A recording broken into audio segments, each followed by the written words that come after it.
Hello, hello, welcome. It is Mari Smith here coming to you live from sunny San Diego. Today, I have a wonderful Facebook Live for you. We are going to be talking all about your 2019 Facebook success strategy.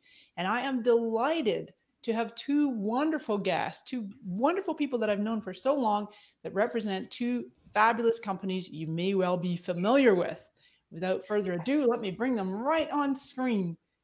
Yay! Hello, Susan. Hello, Brian. Hi there. Good to see you both. Hey, Mari. Thanks for having us today.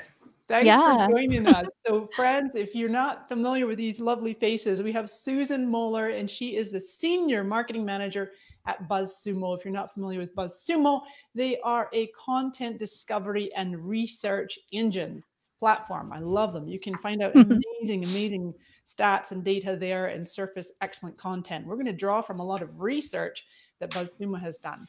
And then Brian Peters, you might be more familiar with his voice than his face. You are a fellow listener, an avid listener of the Science of Social podcast by Buffer. And Brian Peters is head of strategic partnerships at Buffer. And of course, Buffer is a social media management tool. So welcome, Brian and Susan. I'm super delighted to have both of you here with us. So let's see, we were going to share screens, and I think I am going to do that. Before we get any further into the stats and facts, I'm going to just run through a couple of quick slides. And let's see. Yeah. She's wondering what the best way to do that is. Yeah, actually, you guys can see it from there. I'm going to leave you on screen. Why not? And then I'm just going to run through this. So your 2019 Facebook success strategy. So yesterday, my friends, was Facebook's Q4 earnings call, and I just pulled a few stats and facts. It was a really good one. If you own any Facebook stock, like Brian, Susan, and I were saying in the green room there, then your portfolio has probably gone up nicely. Just in terms of users, 2.32 billion monthly active users, at MAUs, monthly active users, and 1.52 billion daily active users. However, what's fascinating is that we're going to see Facebook reporting less and less. Are going to phase out the reporting of individual users on each platform. We're going to see instead they're going to lump them all together, and as an aggregated, deduplicated number. Facebook family of apps, 2.7 billion monthly and 2 billion daily are utilizing any one or more of the Facebook family of apps, predominantly Facebook Messenger, Instagram, and WhatsApp. So I thought it's fascinating. Dave Wenner, the CFO, made a specific point about saying they're going to start actually sharing the aggregate number.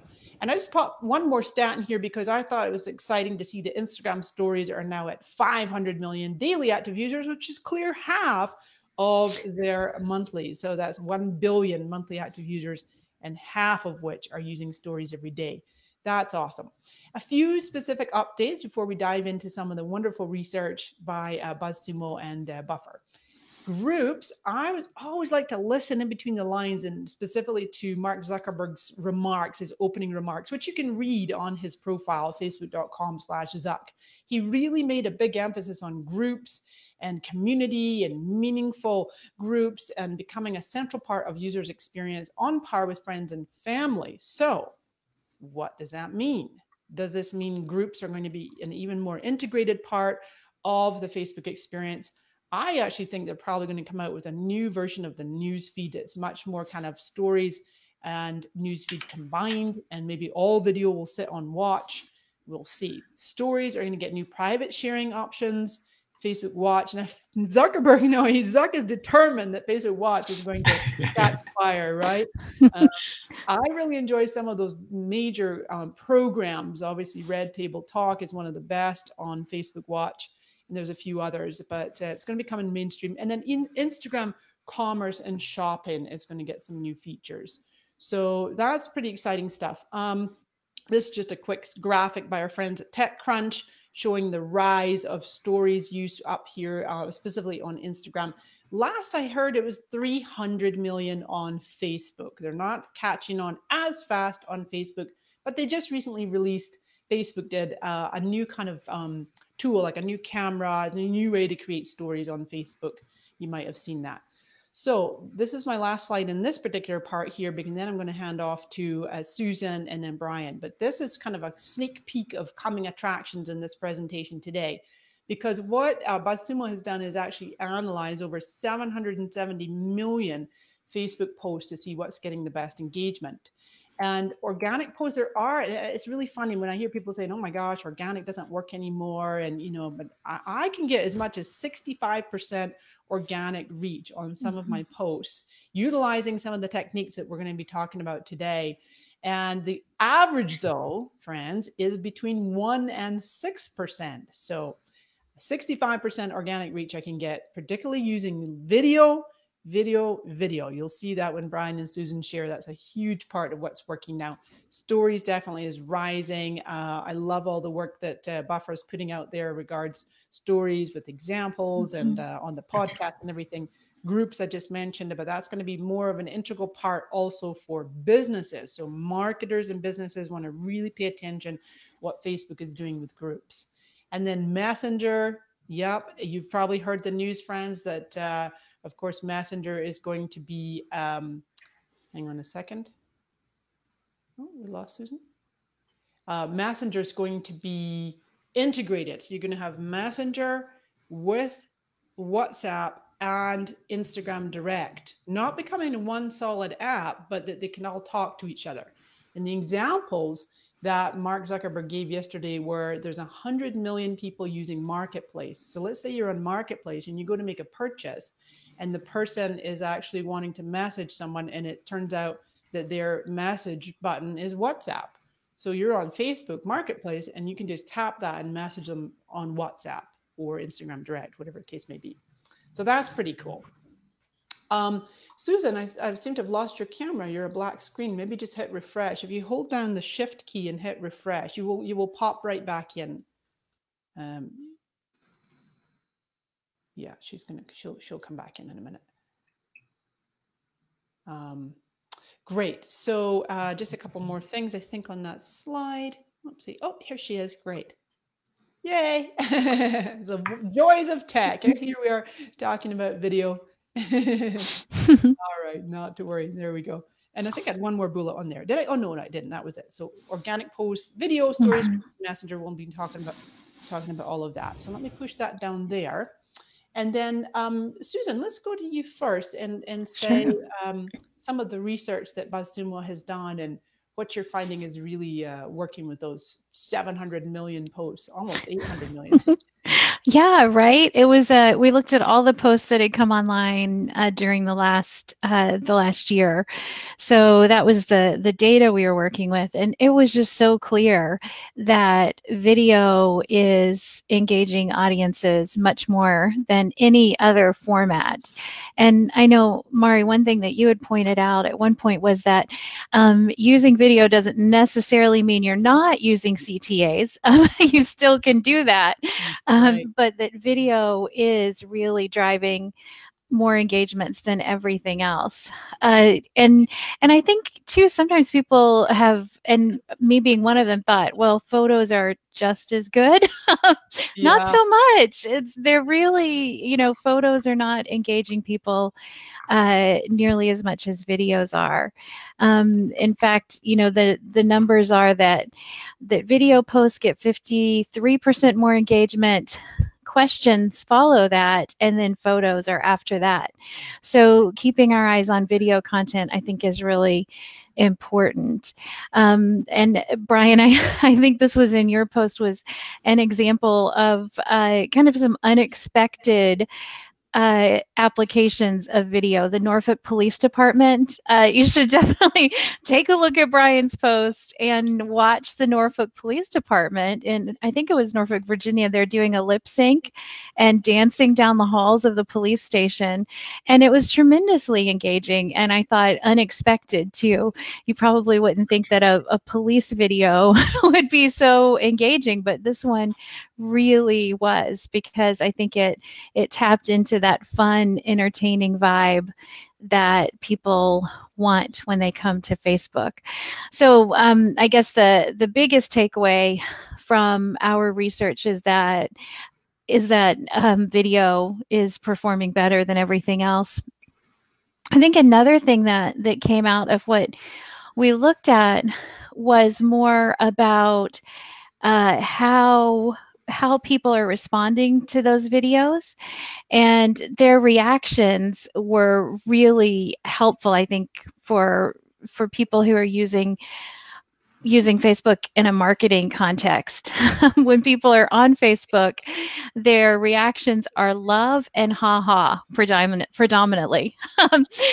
People are reacting by laughing and loving things. And I think that was a good moment for me to think, well, what have I done recently on the BuzzSumo Facebook page that would give someone something to laugh at or to love? And it's definitely not necessarily a strength that we have at this point. Mari, I always look at your page as an example. I mean, your community is so engaged. Are those emotions things that you think about when you're creating content for Facebook? That's a good question, Susan. Gosh, it's not. I guess in a way, for me, it's just kind of comes naturally that I just relationships have always been at the pinnacle of everything that I do. You know, it's the title of one of my books. I'm working on my next book about relationship marketing, and just to really have a community that there's a lot of reciprocal love. Like, I just absolutely love my peeps, and they love me back. So, and I respect them, and I enjoy them. And so I guess in a way, it's like, whatever I'm doing, they know. I guess it's kind of like I've cultivated over the last 12 years that my audience knows that I have their best interest at heart. And it's really built trust. So they know, okay, Mari's an authority. If she's saying something, it must be true because she's done her research, she's done her homework, she has her back. And so you're right. I think that probably ends up getting more loves. Did you say love was the number one, eh? Yeah, love was the number one at 46, and then haha at 34. Yeah, and I guess it's important to notice that those weren't necessarily messages that everyone would love, but that those messages got that response of love or a response of laughing from the audience. And so I think that's one takeaway too, is knowing your audience enough to know what is going to amuse them or earn their love. None of this is, I mean, the research is new, it's this year's post, but the ideas have been out there for a long time. In 2011, the New York Times talked about why people shared, and, it's to make other people happy, to build relationships, and then to present a curated view of themselves to the world. So, Brian, what do you know? What off the top of your head? What are your typical reactions on Buffer's posts? Yeah, I would say that absolutely falls in line with what we're seeing, as well as the love for sure. And Mari, I think one of the reasons, and Susan, you kind of alluded to this for a second, but it's like you go back and you look at the posts on your page and you really start to realize, wow, I'm kind of just selling my brand, not necessarily doing the things a lot of times that really engage my audience on a deep human level like you do a lot of times, Mari. And I think that's why your community is so amazing, is that you're so human and you're so relatable, and people can chat with you and you respond to them and you give them insights that are true. And I think that's one of the things that we found, particularly with that love, because I think love can be like cute, funny animal videos, like, oh, I love that. Or it could be like, I resonate with that a lot of times. And Mari, your page is so practical and education focused that you're not selling anyone, right? You're bringing education and resources to people. And I think when one of the things Susan and I did, we looked back on our pages and we said, like, what are we really doing that would not be like brand focused, right? But more like audience focused. And I think we found that more often than not, we're not sharing posts. I think a lot of brands resonate this. We're not sharing posts that are audience focused. So like, I think one key takeaway from this whole study is just like making your brand more human, relatable, and making it your content more focused on what the value your audience is going to get from it, rather than like trying to talk about your product or just sharing link posts back to your blog. Yeah, do you think that's easier for a person, Mari, or do you know brands out, because you are the focal point of Mari Smith. Good job. But, do you think it's easier for a person to do that or for a brand? Brian, do you guys have a person whose voice is the voice of Buffer on Facebook? How does that work on your side? Yeah, Mari, what are you seeing first? And then I'll tackle that Buffer one. I think it can, because I mean, I do know some personality-based brands, not thinking of any examples off the top of my head, but just some that maybe go by my periphery awareness, that they're maybe not that relatable and they haven't really cultivated an audience. Whereas a brand, like Buffer or I'm trying to think, maybe even like Social Media Examiner, right? They're a company, Yeah. they have their little logos, a little cartoon, but because they're so personable, they'll do things like Facebook Lives, and you can definitely put faces to the names. Of course, it helps they have an annual conference, and so that's really like a family. And I think, from my experience, an organization like Buffer or even like BuzzSumo, where you guys will come on camera, you will put out content that has your face to it, and then even just on your social, like on your Twitter, your own personal Twitter, sharing business content. But in terms of like really storytelling, Brian, I love what you guys put in that Buffer post about creating content for Facebook that's both human and story forward. I'm loving this term, story forward. Yeah, thanks for sure. Yeah, Mari, I totally resonate with what you're saying there. And I feel like 2017 into 18 was sort of the year that brands humanized themselves. Like if you look at Wendy's and Moon Pie and Arby's and all these like sort of brands on social media that started to realize, oh, wait a second, if we don't act like a brand and we act more like the people behind the brand, we'll actually see more success than we would if we sort of try to play that brand, right? So I think Merriam-Webster is one of my favorite examples of a brand where a lot of times, and I'm sure all of us have heard this before working in social media, it's like someone comes to us and says, well, my brand's just not that fun, or my brand's boring, or my product's boring, or you hear that all the time, or like, I don't know what content to share. It's like, well, start with what Merriam, we actually had the opportunity to just speak with the social media team from Merriam-Webster Dictionary, which I thought was awesome. And they said, there was a period of time where they really had to focus in on who we are, what is our voice. And so I think a lot of brands skip that part, like what is our voice? And I think the key to becoming more human in storytelling is to find that uniqueness that makes you, you. And I like to say it all the time, like what makes Buffer, right? Like what makes us who we are? Well, anytime someone gets hired into our company, we share with them a full like brand voice packet, if you will, like guidelines of we're human forward, we're always positive. We look to help people before we look to solve the problem. And so like, it's all of those things that go into it. And then that relates to all the social media content you put out. And then of course, like just simply engaging with your community and actually speaking to them and human to human is huge. And I think that's something we're going to see more of this year. Yeah. And would you both agree that video is probably one of the most powerful mediums through which we can do that humanizing and that story forward? Yes, absolutely. And actually, so we were actually, quick stat, we had the State of Social Media 2019 report kind of follow this engagement report from BuzzSumo, which was awesome. And we found that 85% of brands are actually sharing video now. And so I think that's step one, is using video because it's much more human and you can tell, the old saying of like a photo's worth 1,000 words. Well, video's worth even more. And you can get all the facial expressions and the body gestures and the motions. And so 85% of brands are sharing video. Now, I think we don't know what kind of video that is yet. So I think this is the year where I think video really takes it to the next level and brands start to figure out what kind of video works after that. Would you agree, Susan?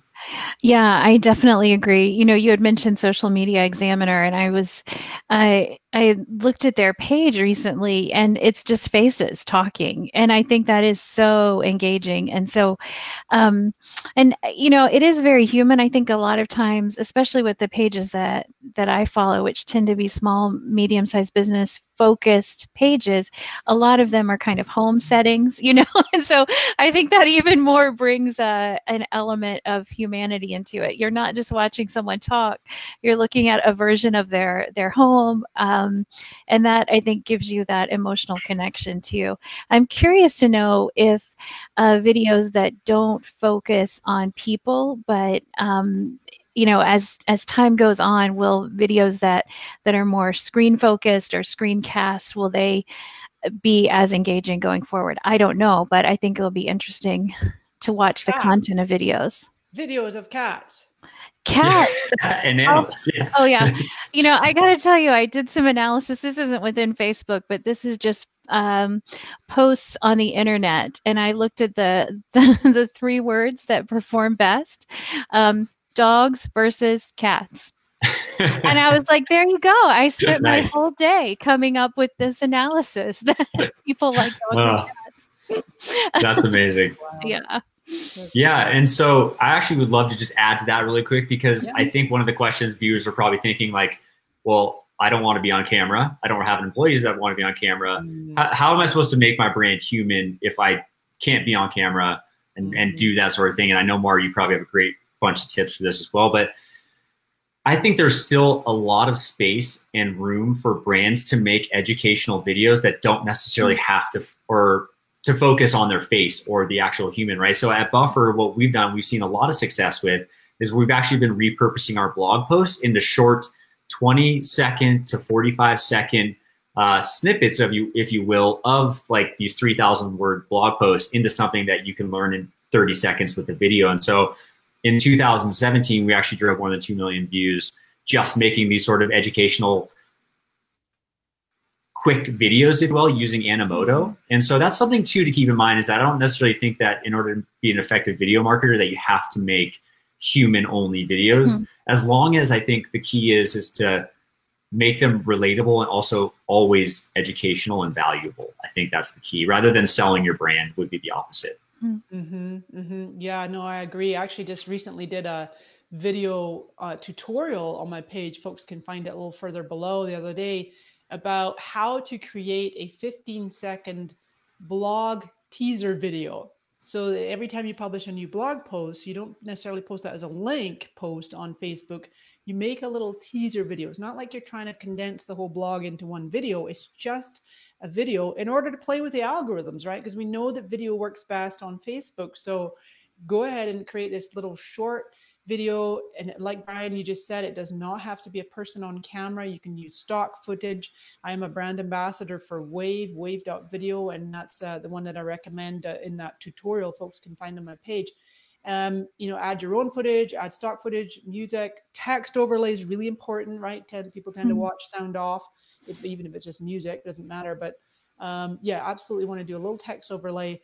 And I love what you just said there, Brian, about actually a 3,000 word blog post gives you so much fodder to create these little video clips that can utilize across all your different social channels, not just Facebook, right? Yeah, absolutely. That's a great point. Let's think about length, because I know that was a key stat that you analyzed at BuzzSumo. What did you find with the optimal video length? Yeah, it's interesting because this changed from last year. A lot of the research stayed constant, including number of characters. 0 to 50 is ideal, but video length got a little bit longer. I know this because I had someone who was writing in and saying, "Wait a minute, last year you said this, and this year you're saying this," and so the optimal length that we found was 3 to 4 minutes. With 2 and 5 kind of being on the outside. And that is, I think, a little bit longer than the last set of research that we did. And so the person's reaction was really interesting, because I feel that way too. I just want it to be a fixed amount. You know, I want a known quantity so I can nail that done. But I think especially in this area, there is a lot of change, and we have to just continually keep up on what the trends are, which is why, Mari, what you offer is so valuable. The other thing that I did want to say about that is that this is the research answer to the optimal video length, 3 to 4 minutes. But the real answer is, what are you seeing works best with your audience? And so I think that the research insights are good starting points, but there's always this need and this place for testing what works with your own audience.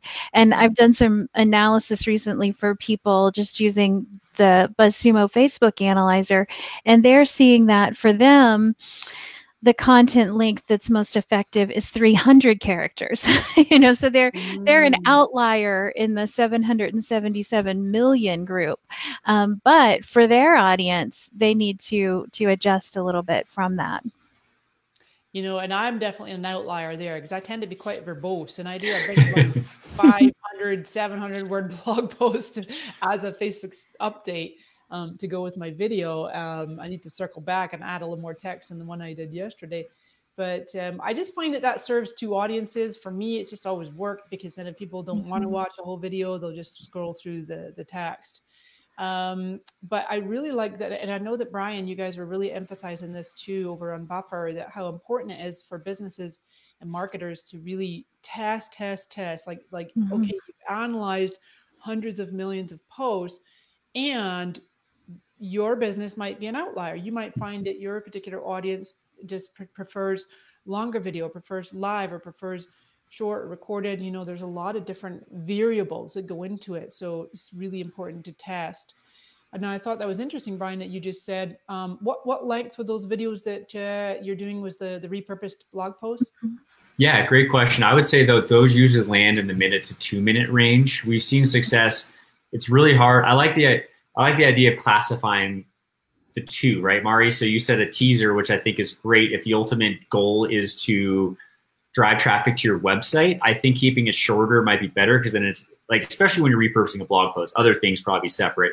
But to drive traffic to your website, to tease them 30 seconds, minutes. But I think what our goal was to see how many actual video views we could drive, not worried about driving traffic to our website. So that's when we kind of got up into the minute to 2 to 3 minute range, because we were actually like repurposing the blog post into a video, not caring about the traffic that went to it. And we actually have seen the data point to the fact that we'll get more video views, less traffic, if we actually have the whole blog post summary within one video versus like a teaser trying to get people to go to the website. So two very different strategies depending on what your overall goals are. I'm a huge proponent of brand awareness on social media, and I think that I'm lucky enough to work at Buffer, where we can experiment with not having to drive traffic all the time too, which I think some marketers are sort of like stuck with sometimes, right? Like, drive traffic from social media, make sure you drive traffic from the website.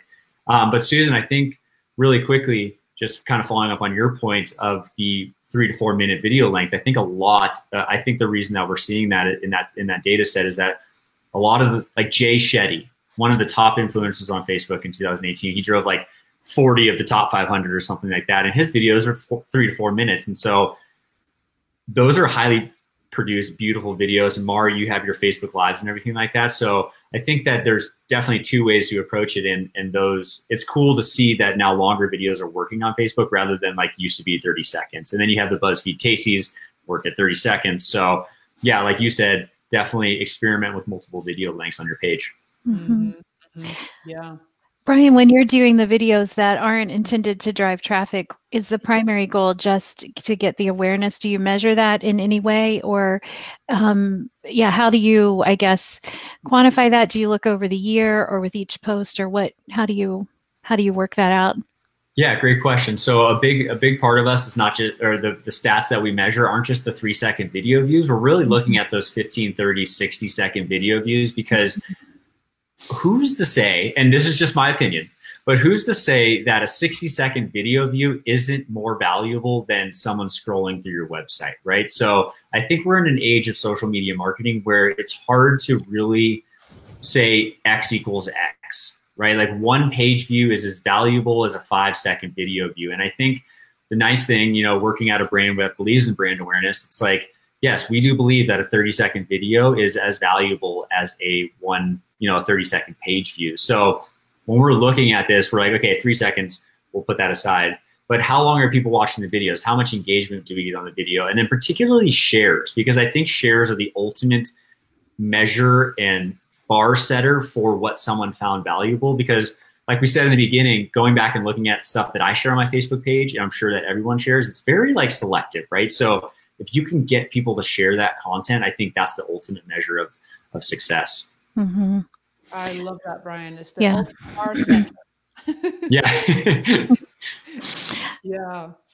Yeah, we've been thinking a lot at BuzzSumo about, okay, so what are we about? And the thing we've come down to is helping businesses to build meaningful connections with their audience. And I think that share is certainly an indication that, yeah, that's happening, because I think we do protect our Facebook real estate as people, and sometimes as brands, we're very guarded with what we give that space to. So I think you're right about shares.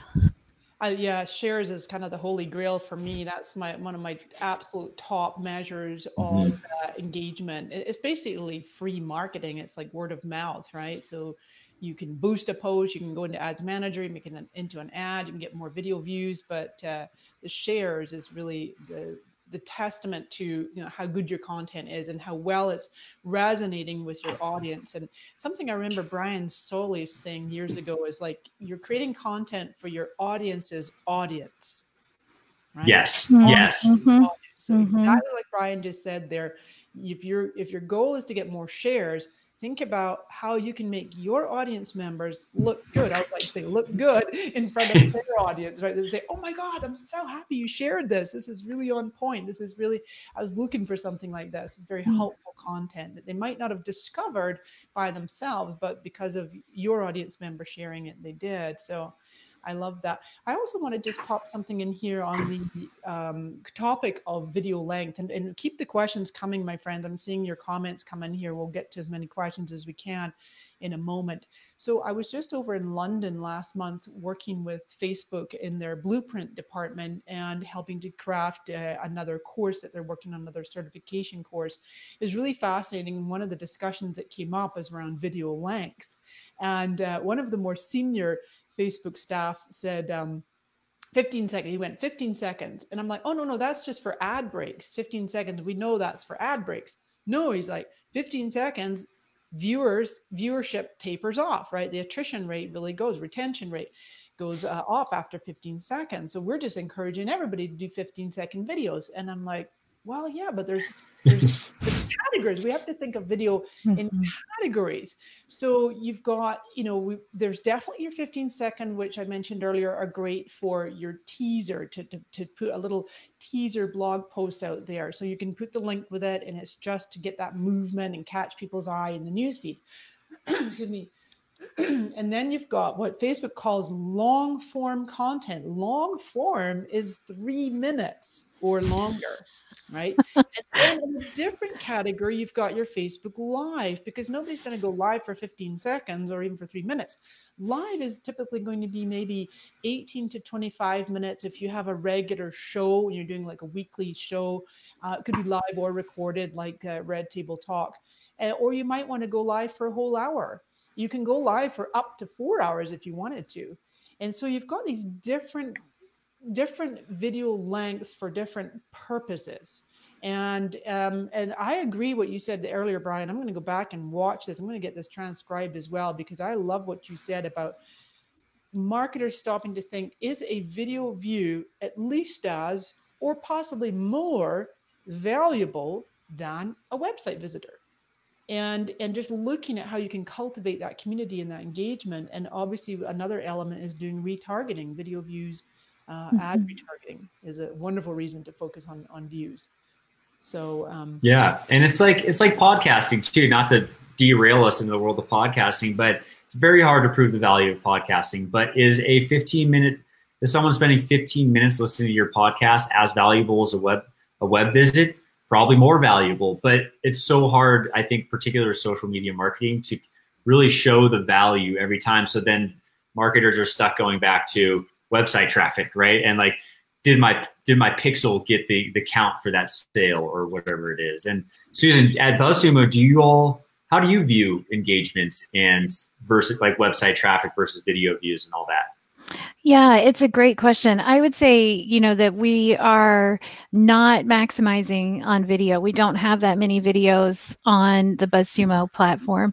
Some of it is a function of just being a smaller team. And this, these posts that we published, that you published and we published this year, we're really like, okay, this is the year, this has to happen. I do think that it's easier to measure the traffic traffic from Facebook to your page. So that gets more attention. But I also think even within that mighty Google Analytics report, you have to think about, where did that organic traffic come from? And right. so, it's like, I want part of the credit for that box. And I'm sure that I deserve it. I just need to figure out a way to prove it. So I think, well, if you crack that code, let us know. Yeah, I'll go live on Facebook. Sounds good. To tell you. Yeah, because that's huge. If someone has an organic connection with your site, you have to think about what went into that. And so I do think the Facebook presence there is a huge part of it. Yeah. So you guys can ask me the next time we chat, how many videos have you done since our last conversation? It's happening this year. Yeah. BuzzSumo is going to join the crew. Switching gears for a little minute here, Brian, I know you guys teamed up with Social Chain and did some interesting analysis there, and the top of which was stories. You said, I love what you said, that stories ads are the next frontier. Yes. And frontier seems like a big, bold claim there, but I honestly think that it is really the next frontier for brands, particularly with advertising. Let me just give you a few stats that actually weren't. This is like exclusive Mari Smith Facebook Live stats for you. So right now, we're doing stories ads on two fronts. So the first front is to grow traffic to our to our podcast. And right now we're targeting, if you have a podcast, this is a fun trick. We actually use stories ads and we target only iOS users and people who are on an iOS app. We actually use the iTunes link for our ads so that we know that if you're an iOS, you'll go straight to the podcast app. And we are seeing clicks to our podcast for under 8 cents a click just to get new listeners to our podcast, which is like unheard of with stories. We're also testing right now stories versus the news feed.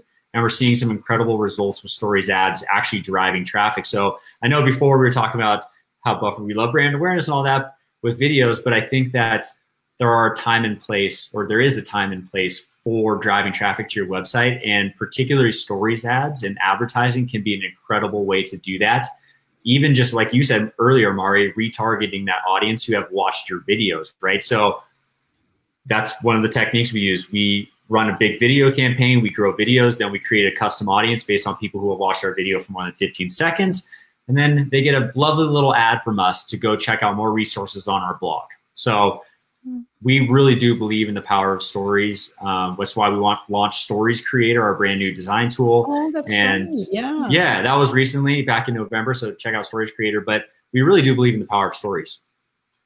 Yeah, no, that's great. That's amazing. So you're saying 57% of brands believe that stories have been somewhat effective or very effective as part of the social media strategy. It's pretty amazing considering how stories is only, about 3 years old now, or 2.5?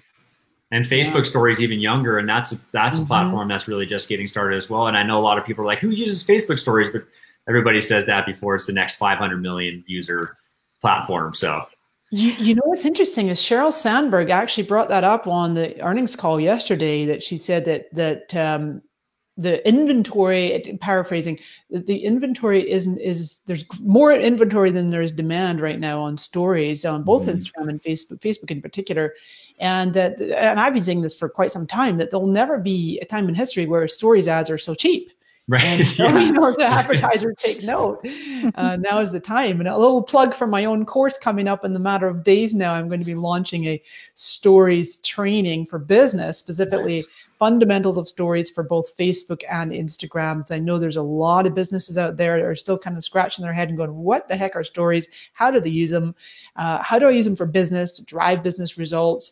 And why would I create content that disappears? That's a big concern for marketers. So yeah, Mari, absolutely. Yes. Oh, Mari, you said something. I was listening to your description of the Q4 earnings call, and you said that if you're using ads, you might already be using stories and don't know it. Can you elaborate on that a little bit? Sure, I was like, what? Yeah, and Sheryl and Zuck actually mentioned this on the call yesterday, that they figured a way not long ago to make the automatic placement. So if you're going into Ads Manager, actually probably even if you're boosting a post, because placements are automatic. So unless you're actually creating assets specifically for story. Ideally, you do that with the full screen and an immersive, so that it's like there's no distractions.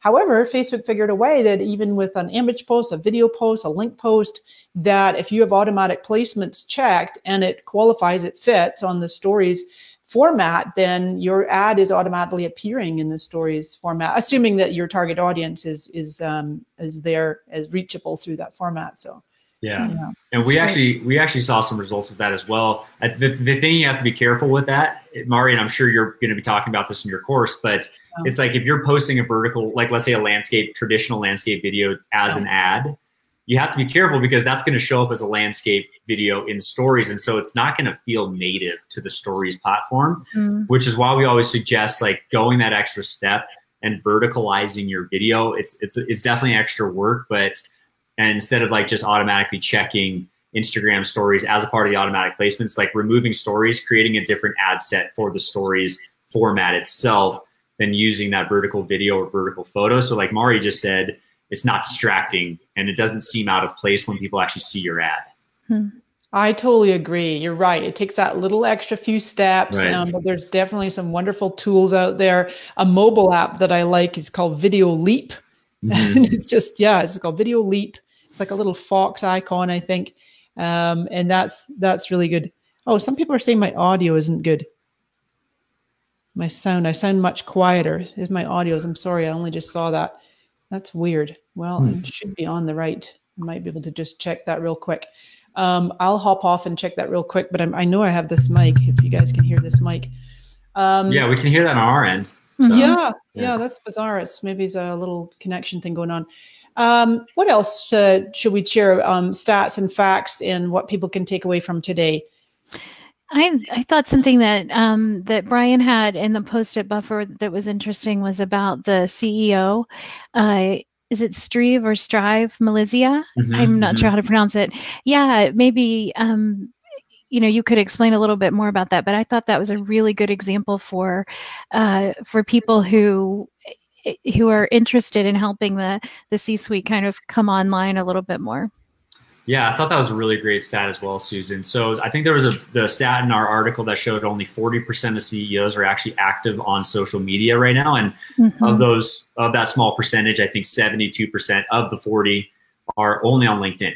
And I think that Mari is a really great example of, I would consider you a CEO of your own brand. I am a CEO of my corporation. Yes, absolutely, exactly. And so I think what we're starting to see on social, like look at Mark Benioff of Salesforce and Elon Musk and all these awesome CEOs that are on social media, and the ability to sort of communicate your brand from the high level and talk about your values and what you stand for, and even like getting into the controversial political arena, right? Like not politics in specific, but taking a stand as a brand for what you believe in. Nike did it with Colin Kaepernick. I think there's a lot of examples out there.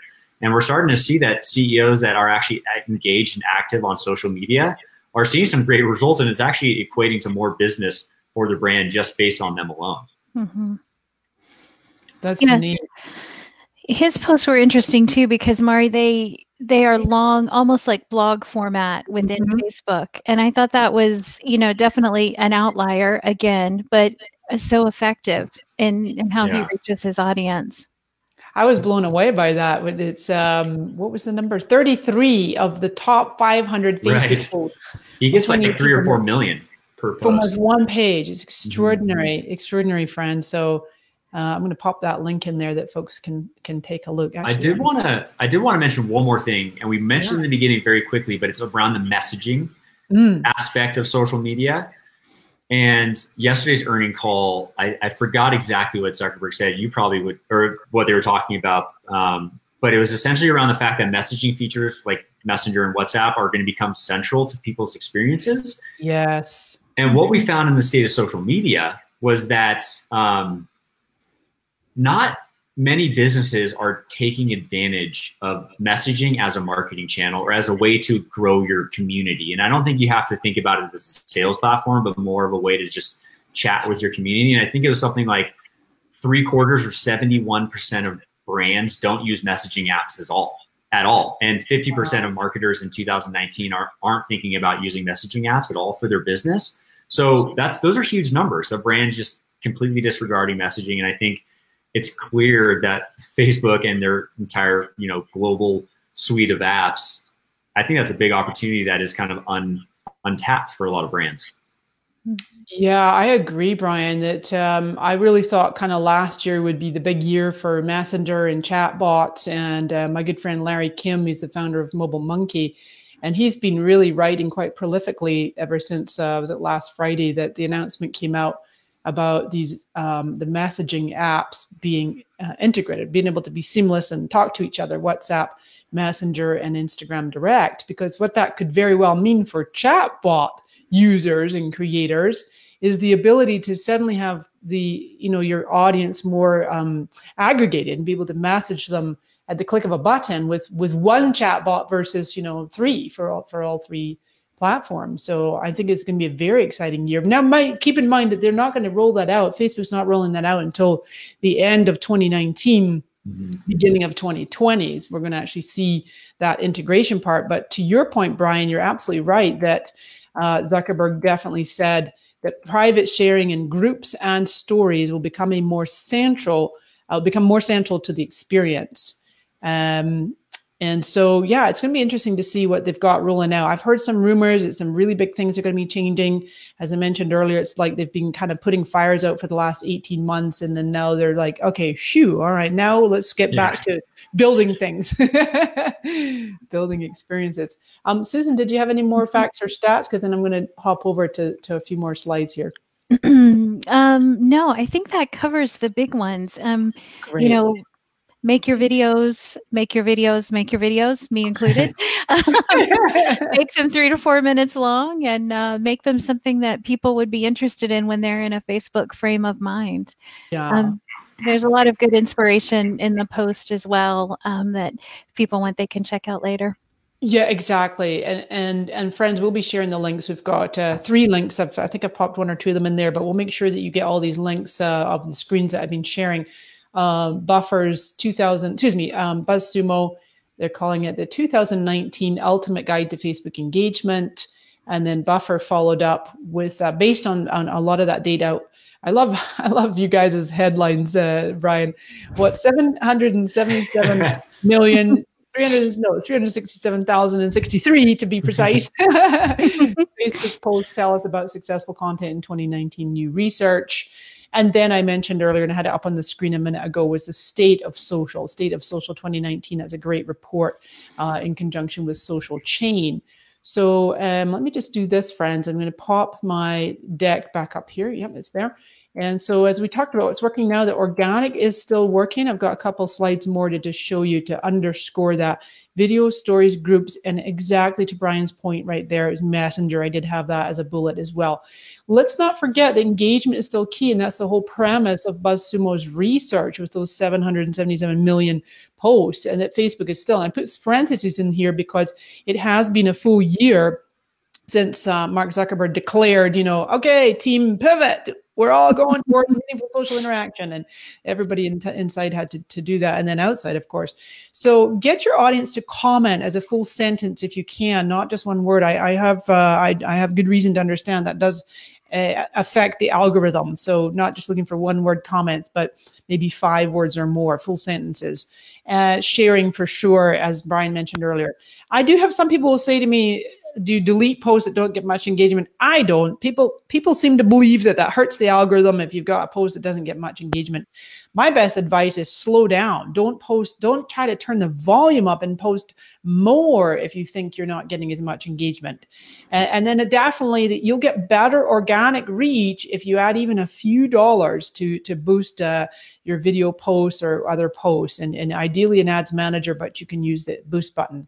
So publish more video and image posts. I put image, but definitely more video than you do link post. Save your link post for your ads or your dark posts, or put your links in with your video post or your image post. Use Facebook Live more. Maybe consider hosting watch parties. I love the watch parties feature. Zuck mentioned it briefly on the earnings call yesterday. And watch parties, I did a little training. You guys can see it further down in one of my videos earlier. We can definitely do more trainings on watch parties. using stories more, especially on Instagram, but definitely Facebook. We've talked a lot about that today. Now is the time to really dig in and then learn stories, and keep an eye out for my training. I don't have the link for you yet, but in the next couple of days I will, and we're doing a stories training, both your profile and your page on Facebook. Integrate stories ads. As I mentioned, you might already be. Actually, that's a good point, Brian. This screenshot that I have is our friends over at Mighty Networks.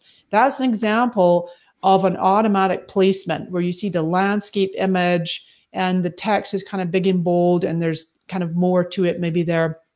That's probably an automatic placement ad. So our recommended Facebook strategy, my friends, is focus on the ROI of each post. Don't just broadcast your message and say, hey guys, here's us, learn about us. Turn it around. And I love what Brian said there at Buffer, that it's about humanizing and story forward. The story of not just your brand or business, but moreover, the story of your customers, your clients. Focus on increasing engagement, interacting with your audience, creating highly shareable content. My recommended ratio, and I have this in the BuzzSumo post, 70% video, 20% image post, and 10% links. Remember, you can put links in image and video. And optimizing for mobile consumption, which, and Brian mentioned that about going full screen, doing your vertical videos, your vertical photos, like your story format, integrating stories for sure. And now I have a little homework for you before we get to some Q&A and wrap up here. Is that I recommend, I've done this with many of my clients and major insurance companies. I work a lot in the finance and direct sales and major corporations, is that you go through your last 50 Facebook posts, and you can do that by going into your insights and then examine each one from a consumer perspective, or even if you're B2B, a business perspective, your audience perspective. Ask yourself, if I were to see this in my newsfeed, would I feel compelled to interact with the content? So that's your homework. Just review. And be honest with yourself there. Yeah, exactly. Exactly. Right, Brian? Yeah, because the thing is that sometimes we get into a pattern. We kind of have our blinders on and we're like, well, this kind of worked last year and we're just going to keep doing that thing. But it really helps to kind of go back and review and actually pull out and kind of reverse engineer some of the posts that worked well and some that didn't so much. So anyway, let's see here. Let's do this. We'll pop ourselves like that, and I can pop some questions up here or just some comments. So Lori says that she loves Buffer's new feature to post video to Instagram. There you go, Brian. Hey, thank you. Yay. Nice. Yay. I know, right? Facebook Instagram was a long time coming to open up that API. Yes. Yes. Yeah. We're very excited. Happy to be a partner as well. And I can't wait. We're still pushing for stories, but those are not on the roadmap yet. But hopefully those will be sometime in the near future. Great. Great. Lori also says, watch parties with links in the comments has been on fire for my clients. That's good to hear. Mm-hmm. It's great to hear. Oh, now I've heard a few people say this. Oscar is saying the problem with Facebook is if you put the CTA, a copy of CTA saying comment or share. Oh, right. Yeah. You don't want to say comment or share. You're right. Or you could do that periodically, but I definitely would dissuade you from including, comment or share in every post. We'll do like a what do you think about this, or like would love to hear your thoughts. I think there's ways to phrase it that doesn't sound spammy. Yeah, I agree. Yeah, you're right. Just do it naturally, right? Yeah, Lori's got a good one too. Leave some air to breathe in between posts. That's a good point. So Susan, in terms of frequency, was that one of the analytics that BuzzSumo's no, we didn't do that this year. It's been a couple years since we looked at that. So let me see if I can find it real quick. But Brian, do you guys have anything on? Yeah. So actually, so we actually ran a study with BuzzSumo at the beginning of 2018 as well. That's the one. Looking at that. Yeah. So we actually had an engagement study, and honestly, like super simple, less is better. Absolutely. And I was like preaching less is better all of 2018. Stop posting so much, focus on quality content. And actually, you'll see better results by posting less frequently. Now, stories is a different story. That's a whole different topic. But I think newsfeed posts within Facebook in particular, less is better. Yeah, I agree. I tend to favor more like kind of maybe 5 a week, one a day. Now, this is the thing, because sometimes businesses, they'll be like one a day. They're like, I'm just not getting the traction. They'll crank it up to 2 or 3 a day. And it actually ends up hurting the algorithm. Mm-hmm. You actually going to see less reach and engagement. And so better to maybe even skip a day or two, and see if you maybe post on a Saturday or a Sunday and not a weekday. That is something actually, Susan, you had in your research was the best day. Oh yeah. Sunday. Yeah. Yeah. And so I'm experimenting with that, because I think you do begin to think, okay, just work week if it's B2B. But no, I think Sunday almost across the board is the best day for posting.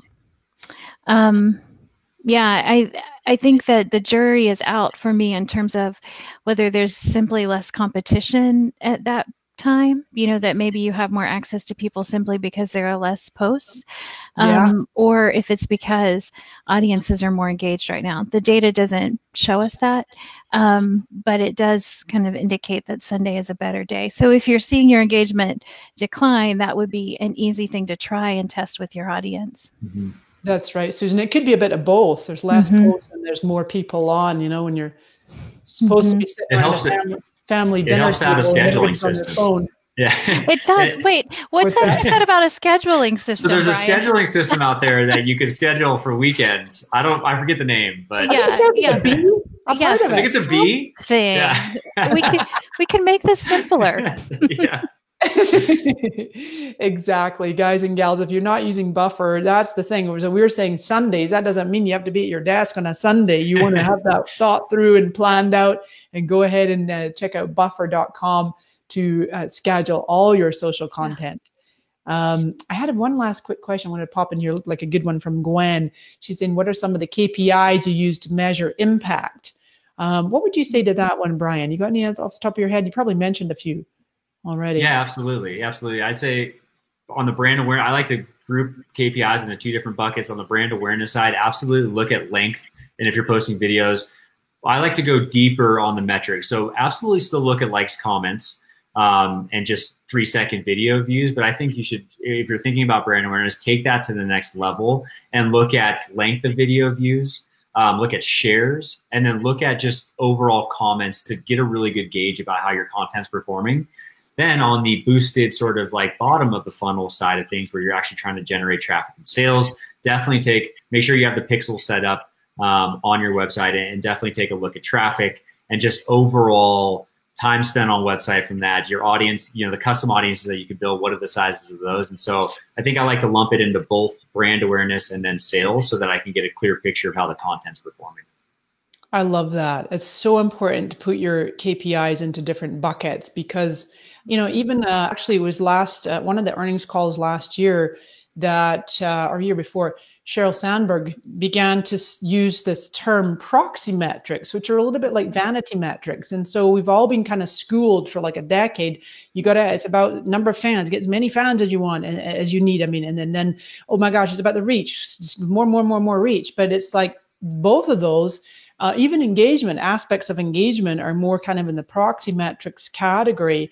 And Facebook is really on a mission to ensure that all ads in particular, when you're giving Facebook money, they want it to drive business, ultimately all the way through to a sale.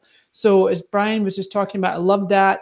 Separating out, maybe creating your own categories that work for you and your business, but looking to see what are social metrics, engagement metrics, brand awareness metrics, and then also on the lead generation side, how many leads did you get? How many visits to your landing page? How many adds to cart? And remember, Brian just mentioned the Facebook pixel, and then there's even another layer to that with the standard event, so that you can actually measure every component of the sale in the journey, and adds to cart and checkouts and registrations and form submissions and you name it, so that you're really fine tuning those KPIs and you're checking them daily. You can see what's moving and what's getting the right impact. So good stuff. Susan, anything on your end with the KPIs? You guys are a little bit of a different category. No, I think it's just very important to decide before you do for each post what you're going for. I think Brian alluded to that before, and not all posts are built alike.